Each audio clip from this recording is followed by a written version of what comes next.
सौनक जी महाराज, सूत जी महाराज का सुंदर यह प्रसंग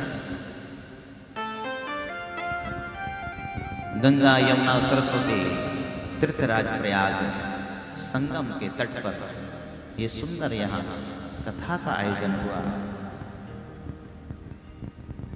तब सौनक जी महाराज प्रश्न पूछते हैं, गुरुदेव, हे सूत महाप्राज्ञ सर्व सिद्धांत वेद प्रभो,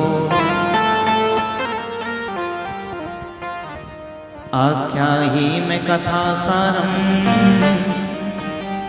पुराणानां विशेषतः। हे सूत जी महाराज, आप सभी सिद्धांतों को जानने वाले हैं, आप सभी पुराणों के ज्ञाता भी हैं,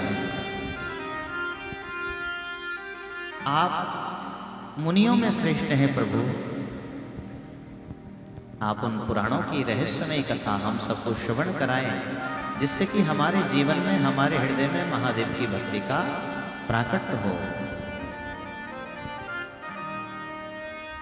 संतों के पास में जब जाओ ना, यही प्रश्न करना चाहिए जैसे सौनक जी महाराज प्रश्न करते हैं, कैसे प्रभु भक्ति मिले, कैसे हरि भक्ति मिले, कैसे शिव कृपा मिले। महत्वपूर्ण यही है जीवन में कि भगवान की कृपा मिले, भगवान की कृपा प्राप्त हो।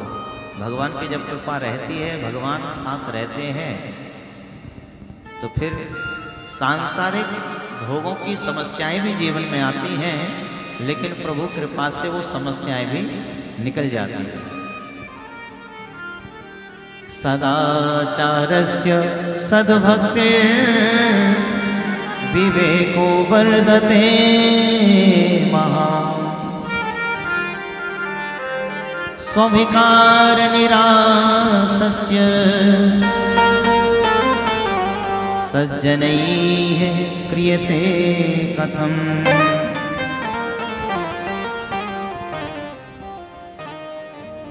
सौनक जी महाराज कहते हैं कि हम संसार में रहते हुए भी कैसे भगवान की भक्ति करें, कैसे महादेव की आराधना करें, कैसे साधना करें, क्योंकि हम सब ग्रस्त धर्म को पालन करने वाले, और ग्रस्त धर्म रहते हुए भी कैसे सदाचार पर चलें।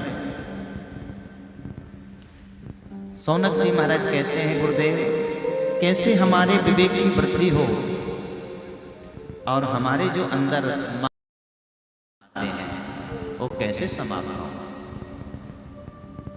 कथा में बैठे बैठे भी मानसिक विकार उत्पन्न हो जाते हैं कई बार, और ये मानसिक विकार बड़े कठिन है। शरीर तो बैठा है यहाँ, शरीर यहीं लगा है, तन यहीं बैठा है, लेकिन मन में कब विकार आ जावे।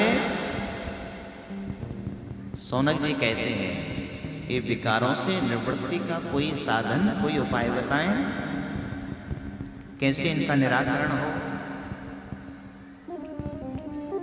अच्छे विचार मन में प्रायः कम आते हैं, और गलत विचार बहुत जल्दी प्रवेश कर जाते हैं। प्रेम की हर हर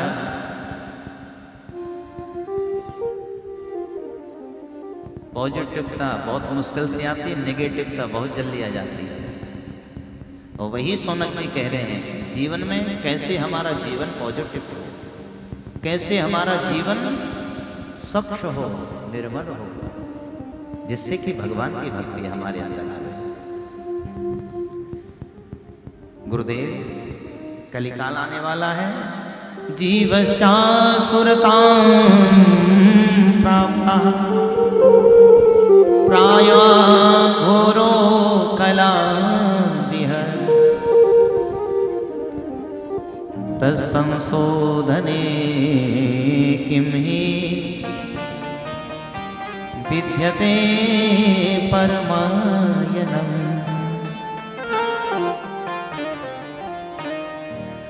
इस घोर कलिकाल में कैसे शिव भक्ति आसान होगी,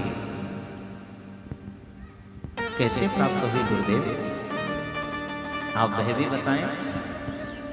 तो सूत जी महाराज कहते हैं, सौनक ऋषि, आप सबने बड़ी सुंदर प्रश्न किए हैं और यह प्रश्न कल्याणकारी है। आप लोग धन्य हो।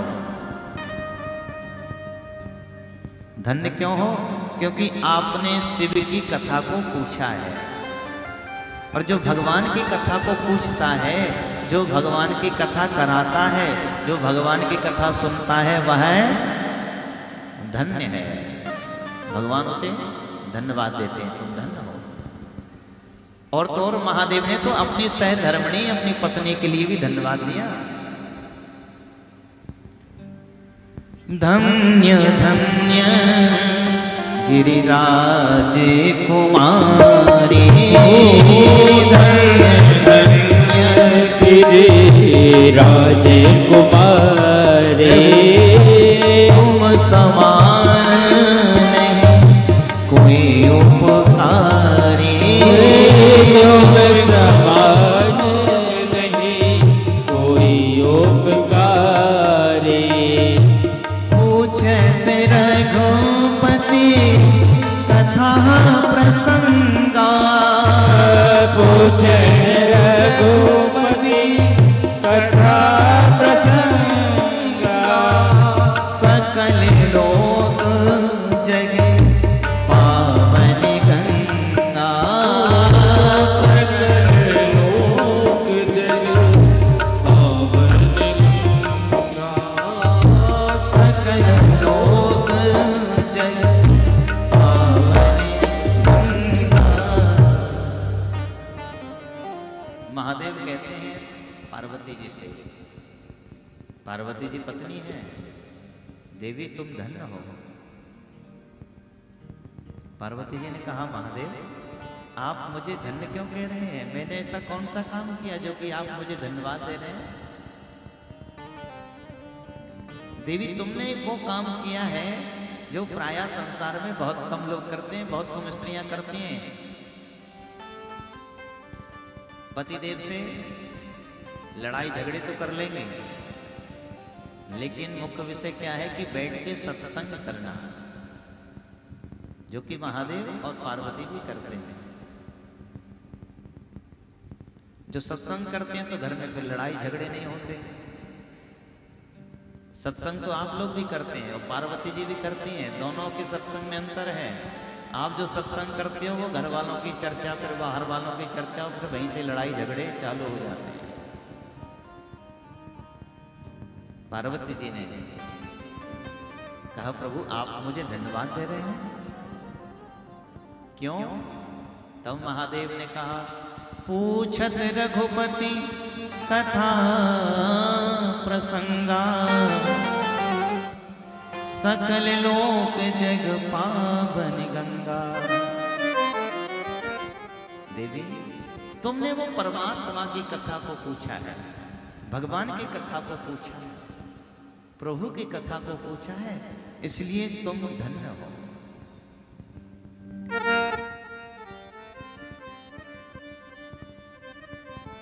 जब वही तीर्थराज प्रयाग में भरद्वाज जी के आश्रम में याज्ञवल्क्य मुनि जाते हैं, 1 महीना वहीं रहते हैं, तपस्या करते हैं, भजन करते हैं।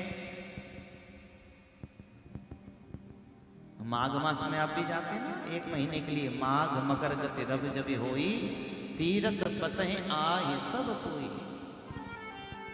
जब सूर्य मकर राशि में जाते हैं, पहुंचते हैं, उस समय वहां 1 महीने की साधना मेला लगता है।